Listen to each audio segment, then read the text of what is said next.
झारखंड में राजनीतिक चाणक्य कहे जाने वाले विधायक सरजू राय इन दिनों मुश्किलों में है। रांची में उनके ऊपर एक मुकदमा होने के बाद सरजू राय के सुर बदल से गए हैं। वहीं बात मंत्री बन्ना गुप्ता ही कर ले तो इनकी स्वर में एक आवाज़ दिखने लगी है। आज एक प्रेस वार्ता में माननीय मंत्री बन्ना गुप्ता ने साफ कह दिया है कि आप हमें गाय समझे थे मगर हम बैल निकले और आपको ढूंसेंगे भी। कारण उन्होंने एक चुनौती भी दिया है, कहा है कि किसी भी मंच पे, किसी भी टॉपिक पे, किसी भी एंगल से माननीय विधायक से हम वार्ता करने के लिए तैयार है और तमाम प्रश्नों के उत्तर देने को तैयार है। ये लड़ाई आज की नहीं है, ये लड़ाई पुरानी है, ये लड़ाई राजनीतिक थी, मगर अब ये कानूनी आला जमला जो है वो पहन चुकी है। कारण कि जब रांची में सरजू राय पे मुकदमा होता है और वो भी मुकदमा 3,28,00,000 का जो है वो मुकदमा है, उनके विभागीय जो घोटाला का मुकदमा है, इनमें सरजू राय बुरी तरह से फंस गए हैं। रांची के गुमला के रहने वाले मनोज कुमार ने इस मुकदमे को किया है, जिसके बाद जो है एक बगावती स्वर में बन्ना गुप्ता ने साफ कर दिया है कि गुमला में भी इन्होंने नलकूप घोटाला किया है। 20 नलकूप जो ST/SC के नाम से सरकारी स्तर से आई थी, इस घोटाला हो गया है, उसके रजिस्टर पे पानी डाल दिया गया है और तमाम कई सवालों के साथ आज बन्ना गुप्ता मुखर हुए हैं। उन्होंने साफ तौर पे कहा है कि माननीय विधायक सरजू राय को हम छोड़ेंगे नहीं, कारण कि वही योद्धा है जो सच के साथ चलने वाले कहे जाते थे। ये वही व्यक्ति है जो भ्रष्टाचार के खिलाफ हमेशा रहते थे और तमाम रास्तों से ये भ्रष्टाचार से इनका नाता रहा है। इनके साथियों को भी बेदाग करने की वो बातें कर रहे हैं। वो साफ बता रहे हैं कि आज 1-2 मुकदमा दिखाई पड़ रहा है, आगामी दिनों में जांचें चल रही है इनके साथ, इनके सहयोगों पे और अन्य मुकदमे दायर होंगे। अब देखने वाली बात है कि कब और कौन सा मुकदमा दायर होता है और आगे बन्ना गुप्ता माननीय मंत्री जी क्या करते हैं। मगर फिलहाल आज जो बन्ना गुप्ता ने मुखर होकर सरजू राय के खिलाफ कहा, उसको आप सुन लीजिए। ये भी जरा पूछिए, ये रजिस्टर में पानी किसने डलवाया है? ये एक रजिस्टर पूछिए जरा, पानी कहाँ, कौन डाला है भाई पानी? और ये क्यों डाला पानी? इनसे सवाल जरा पूछिए कि आखिर इस रजिस्टर में सारा रजिस्टर ठीक है, लेकिन ये सारे रजिस्टर में सब कुछ ठीक है, केवल 3 पन्ना में पानी कैसे पड़ गया है? तो इनसे जरा पूछिए कि ये क्या मामले हैं जिसमें आदरणीय ने उसमें पानी डलवा दिया है, जरा वो भी पता करिए। तो मैं आपसे ये कहना चाहता हूं कि जो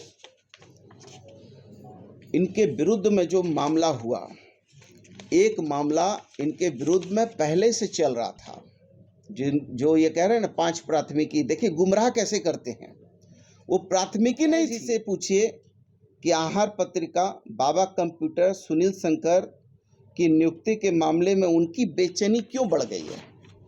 यदि आपने कुछ नहीं किया तो फिर आप तो खाद्य आपूर्ति विभाग के मंत्री रहे नहीं, तो आपके पेट में दर्द क्यों हो रहा है आहार पत्रिका को लेकर? आपने तो कहा था कि जांच करवा लीजिए, मुख्यमंत्री जी जांच करवा लीजिए, चीफ सेक्रेटरी से करवा लीजिए, इससे करवा लीजिए, उससे करवा लीजिए। अरे जब जांच हो रही है तो फिर आप गुप्तचरी क्यों कर रहे हैं? आप गोपीचंद जासूस बन के क्यों उसमें घुस के निकाल रहे हैं कि साहब अभी मंत्री ने प्राथमिकी का आदेश किया, विभागीय सचिव ने नहीं माना, विभागीय सचिव ने विधि परामर्शी। अरे विधि परामर्शी हर विभाग के लिए परामर्शी संस्था होती है, विधि परामर्शी विभाग के लिए अनिवार्यता और बाध्यता नहीं होती है। विभाग चाहे तो विधि परामर्शी के परामर्श को माने अथवा न माने, यह हमारे लिए बाध्यता नहीं है, अनिवार्यता नहीं है, वो हमारे एक सहयोगी है। अब विधि परामर्शी यदि परामर्श नहीं देगा तो फिर मैं पत्र लिखूंगा। तो ये चूंकि सुप्रीम कोर्ट का जो न्याय आदेश मैंने अपने पित पत्र में लगा के भेज दिया, वो न्याय आदेश जब सुप्रीम कोर्ट का न्याय आदेश आ जाता है तो वो पूरे देश के लिए कानून बन जाता है, रूलिंग हो जाता है।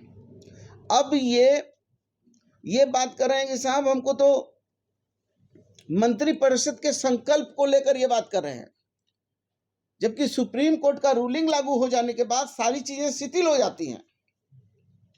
तो इनसे जरा पूछिए ये सब सब्जेक्ट को, इनको पूछिए कि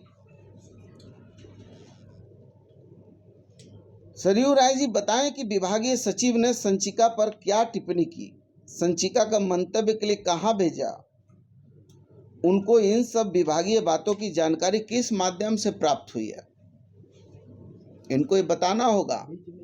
यदि ये नहीं बताएंगे तो इन पर फिर जो है ऑफिशियल सीक्रेट एक्ट और हमारे विभाग के यदि कोई पदाधिकारी से जानकारी हासिल कर रहे हैं तो 409, 420, 120 B official secret act 5 sub clause 1A 5 sub clause 2 पर फिर इनसे नया मामला इन पर दायर होगा। और आपको एक चीज मैं और जानकारी देता हूं, इनसे जरा पूछिए कि जब इन पर 105/22 डोरंडा थाना वाला कांड हुआ था, जिसमें विभाग ने इनको नामजद करके अपने प्राथमिकी के आवेदन को समर्पित किया था थाने में, तो इन्होंने उस आवेदन में जो FIR का कॉलम 7 होता है, उस कॉलम 7 में इन्होंने व्हाइटनर लगवा के कोर्ट को गुमराह किया था, और जिस पर विभाग ने आपत्ति व्यक्त किया कोर्ट में। और जब कोर्ट में बहस हुई तो माननीय न्यायालय ने अपने न्याय आदेश में लिखा कि अपराध कर्मी के रूप में माननीय विधायक सरयू राय को चिन्हित किया जाता है, और ये आदेश किया जाता है कि पुनः जो है कॉलम 7 में अभ्युक्ति कॉलम में माननीय विधायक सरयू राय जी का नाम जोड़ा जाए। और उसी मामले में चार्जशीट हुई है, और उसी मामले में एक 253/2023 भी इन पर कांड अंकित है, जो अभी जांच की प्रक्रिया में है, और वो भी जरूर, मुझे पूरी उम्मीद है कि उसमें भी जल्दी चार्जशीट इनके विरुद्ध होगा। बन्ना गुप्ता ने सरयू राय के खिलाफ तमाम आरोप लगाते हुए साफ कर दिया है कि अब उनकी जो है बेईमानी नहीं चलेगी, उनकी जो छल करने की प्रवृत्ति है वो नहीं चलने देंगे। कारण कि चचा को हम पहले से भी समझाते आए हैं कि चचा दूसरों को षड्यंत्र में न डालिए, दूसरों पे झूठा मुकदमा न कीजिए, दूसरों को बेनकाब इस तरह से झूठे तरीके से न कीजिए। मगर राय जी नहीं मान रहे थे, और यही कारण है कि विभागीय कार्रवाई उन पे अब चलनी शुरू हो गई है। आगामी दिनों में अगर इसी तरह से चलता रहा तो कई जांचें चल रही है, इसके बाद और भी मुकदमे उन पे किए जाएंगे। अब देखने वाली बात है कि और कौन से मुकदमे किस रास्ते सरयू राय पे किए जाते हैं, और कैसी मुश्किलें जो है विधायक सरयू राय पे बढ़ने वाली है। अपने सहयोगी नवीन प्रधान के साथ इंद्रजीत सिंह, समाचार प्लस, जमशेदपुर।